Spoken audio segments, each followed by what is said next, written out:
Yo, what is up guys? My name is AdeptZeno and welcome to another PvP ranked game. This time I'm bringing the same team that I used in a previous video. But I really love this team. Ente has been doing so much work for me. Pokeone always doing a lot of work.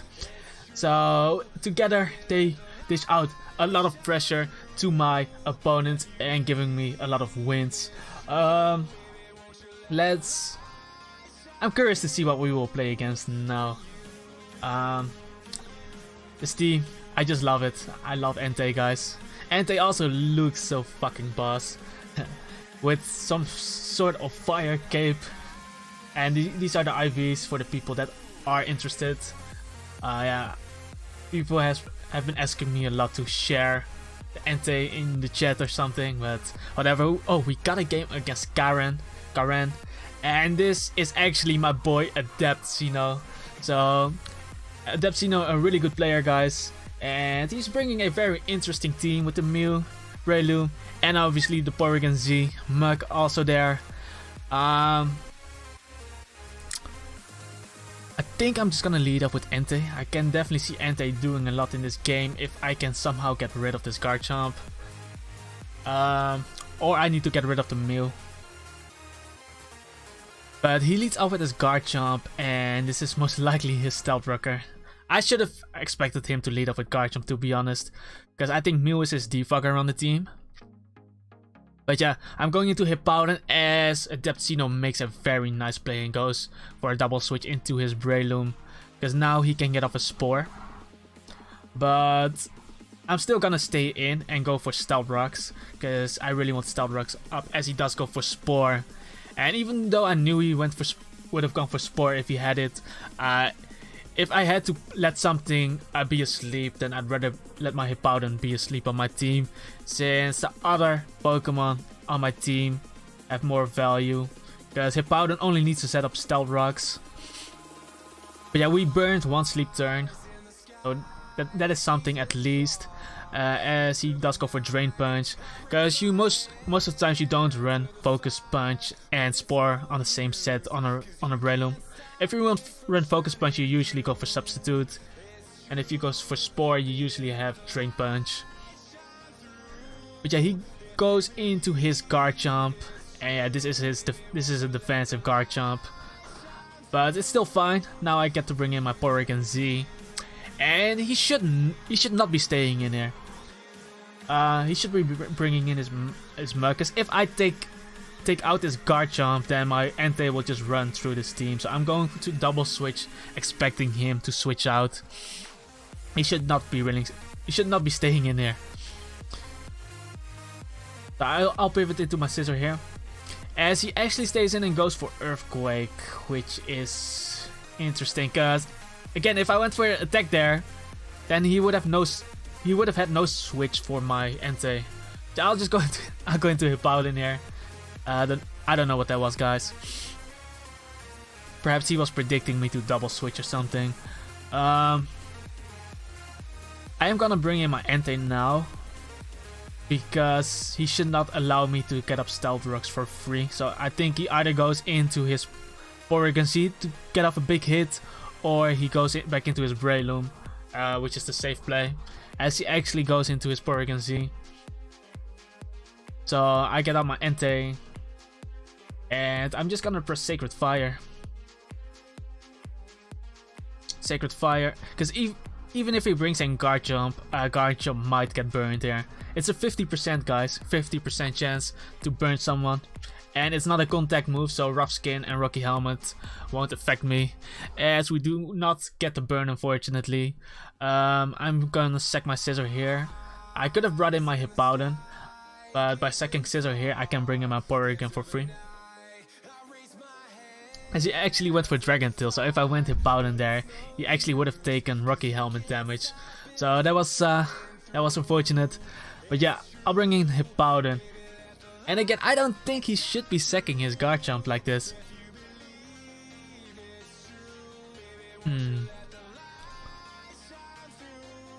So I'm going into my own Garchomp. I don't think he presses Dragon Tail, because if he knows I'm going to stay in,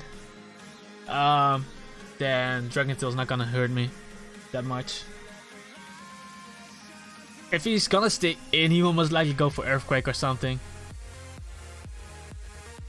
But he should not be staying in here. He actually is staying. Okay, guys, enough games. Enough games, guys. I'm just gonna knock this thing out. I'm just gonna press Dragon Claw. He has been staying in way too much, guys. He's staying in again. We take care of the Garchomp. But unfortunately, he did get up his Stealth Rocks. He did chip my Entei to a low amount of health. Especially when the next time when it comes in. Because it will take Stealth Rocks damage. But I think we still have a chance because you usually don't run Mach Punch on a Poison Heal Breloom. Just because with Poison Heal you won't get the extra damage from Technician. So Mach Punch won't do a lot of damage. So you usually don't run Mach Punch on a Poison Heal Breloom. The move you usually use is something like Facade. Something like that, or Toxic. But now he brings in Mew. I'm just gonna go into Hippowdon in case he does go for Will-O-Wisp. Could also be going for Ice Beam, but I should be able to live it because it's uninvested most of the times. It does go for Ice Beam, and I'm gonna make a risky player. I'm going to try to wake up here. And I unfortunately do not wake up. Then I'll just bring in my Muk. Perhaps I should have done this sooner. Just because I don't mind if this gets burned. But at least he's forced to Will-O-Wisp if he stays in.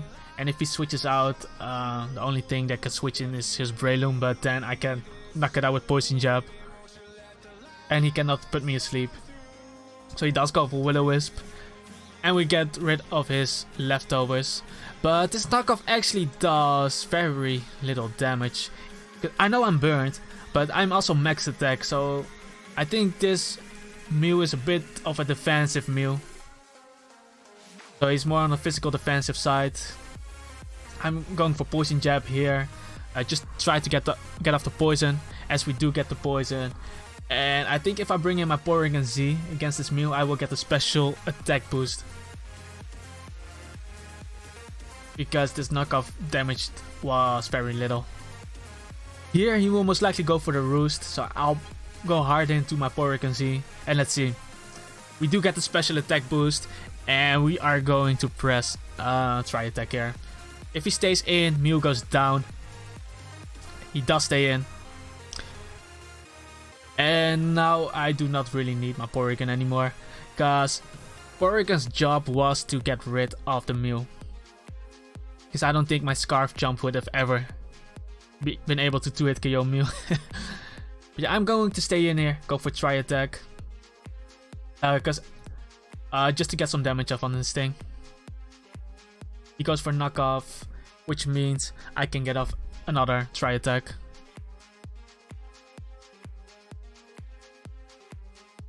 Because the only thing my Porygon could have taken out was his Breloom.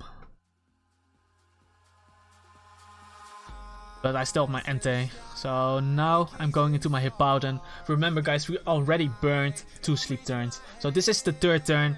And in most cases you will wake up on the 3rd turn anyway. So we are going for Stealth Rocks here. And we do wake up, we get up the Stealth Rocks, and guys, this is going to be really important. Because my win condition now is to sweep with Outrage. Choice Scarf Outrage. But for that, I need some more damage from Raikou. Because after the Stealth Rocks damage, Porygon already took Sandstorm damage. So after Stealth Rocks damage, Porygon is in range of Outrage. But I need to force Raikou to take Stealth Rocks damage. This is why I'll bring in my Entei now. I could have brought in my Muk, but by going into Entei now, I knock out the Muk and I will force Raikou to come out. And this is really important. Because Raikou is now forced to come out.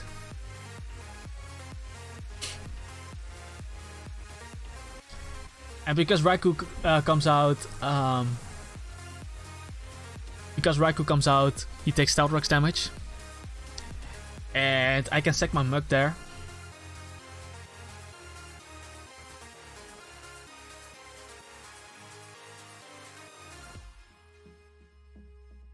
I can sack my Muk.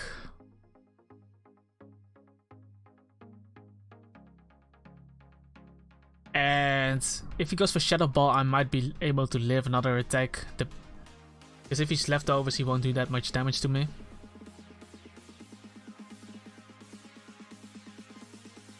As he goes for Volt Switch. Okay, this is actually great for me. Because now my Muk will die, I can bring in my Entei and claim a kill there. And ideally my Entei will die to the Sandstorm afterwards. See, I take the Stealth Rocks damage. And my Entei should die to Sandstorm after this turn. But I will be able to claim a kill. And then I can sweep with Outrage. So he stays in with Breloom. That is nice. And we actually live with 1 HP, and this is bad, guys. Because if this Raikou is leftovers, it becomes a roll. Because at this point, Outrage would have been a guaranteed KO. But if it has leftovers, because the Sandstorm will subside, if it has leftovers, it will become a roll. But the roll will become in my favor as it does show leftovers. I have to cock this, guys. Let's see. Garchomp, Outrage, no item. No item. Jolly, max attack. It's about an 80% chance, guys. It's about an 80% chance, so the roll is still heavily in my favor. But I have to press Outrage, because Earthquake is not gonna knock out the Porygon after Stealth Rocks. But the Outrage is gonna knock out Porygon. So I have to hope that I will get this roll. It's about an 80% chance to knock him out, so it's heavily in my favor, guys. So I should be winning here. Let's see. Okay, we do knock out the Raikou, and after Stealth Rocks, the Porygon will also be a guaranteed KO. And this is why that turn with Hippowdon was important. Because without those Stealth Rocks, I wouldn't have gotten those kills. So, GG, AdeptZeno. That was a really close game. Oh, that was nerve-wracking. Oh. That was a really cool game, man. But I hope you guys liked this game as well. If you did, hit that like button. Subscribe to the channel if you want to see more of these kind of battles. And click on the notification bell to know when my videos are live. And basically become part of the notification squad. Let me know down in the comments who is part of the notification squad. And let me know what you guys thought about the battle as well. Yeah, Scarf Jump is a threat against offensive Pokemon. Scarf Jump is not that great against defensive teams, but against offensive teams it's a really good check. So let me finish this with AdeptZeno. So guys, if you run fast Pokemon like Porygon, Raikou, Gengar, Alakazam, then Scarf Garchomp is really great, guys. But that's basically the video. So peace out, and I'll see you guys next time. Thanks for watching.